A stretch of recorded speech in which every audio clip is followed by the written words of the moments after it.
জনতার বিক্ষোভ বালি বিধানসভায়। সিআরপিএফ লাঠিচার্জ ভোটারদের। গন্ডগোল ইভিএম মেশিনে।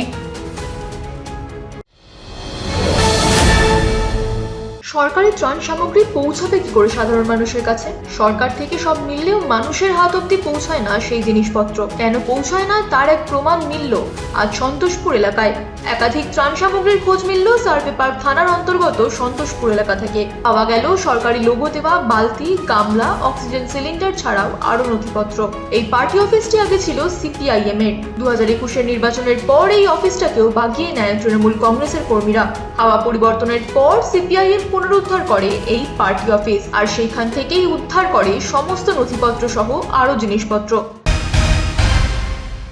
বুলবুল, আয়লা, এই যে দুর্নীতি হয়েছে 15 বছর ধরে সাধারণ মানুষের সাথে, আপনারা মুরালী মোহন প্রামাণিক, তরুণ মন্ডল, অরিজিৎ পাত্র, ওনাদের অবিলম্বে গ্রেপ্তার চাইছে। রাহুল পাত্র, এটা ভান্ডারখালী 162 নম্বর বুথ। এটা হচ্ছে দুলদুলি অঞ্চলের ভান্ডারখালী 162 নম্বর বুথ, যার মেম্বার অরিজিৎ পাত্র। তার সরকারি একটা স্কুল প্রাঙ্গণকে নিজের পার্টি অফিস বানিয়েছিল, গোডাউন বানিয়েছিল। আজকের এই যে দুর্নীতি, ত্রাণের মালপত্র, মাছের খাদ্য থেকে শুরু করে নিয়ে বিভিন্ন জিনিসপত্র আপনাদের চোখের সামনে বের করে এনেছি আমরা। সেই অরিজিৎ পাত্র মেম্বার এবং এর সঙ্গে যুক্ত অসীম রাউত, তরুণকান্তি মণ্ডল, এরা যুক্তভাবে যে দুর্নীতি করেছে, সেই দুর্নীতির আমরা শাস্তি চাই।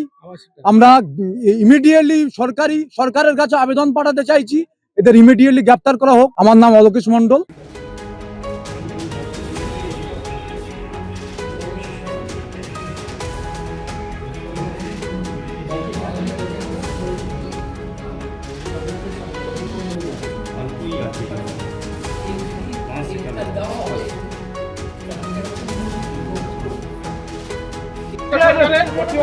মাল মানে কাউকে না দিয়ে রেখে দিয়েছে, সাধারণ মানুষকে কোনো কাউকে দেওয়া হয়।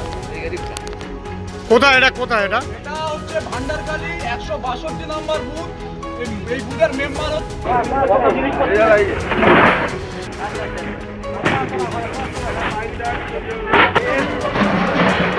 ধরে বিগত যে পঞ্চায়েত ছিল তরুণকান্তি মণ্ডল, তার আমল থেকে এই দুর্নীতি হয়ে আসছে। আজকে এখনো পর্যন্ত মাছের খাবার বের করো, মাছের খাবারগুলো বের করো, মাছের খাবারগুলো বের করো, নষ্ট হবে না, প্যাকেটগুলো সরাতে হয় তোমাদের।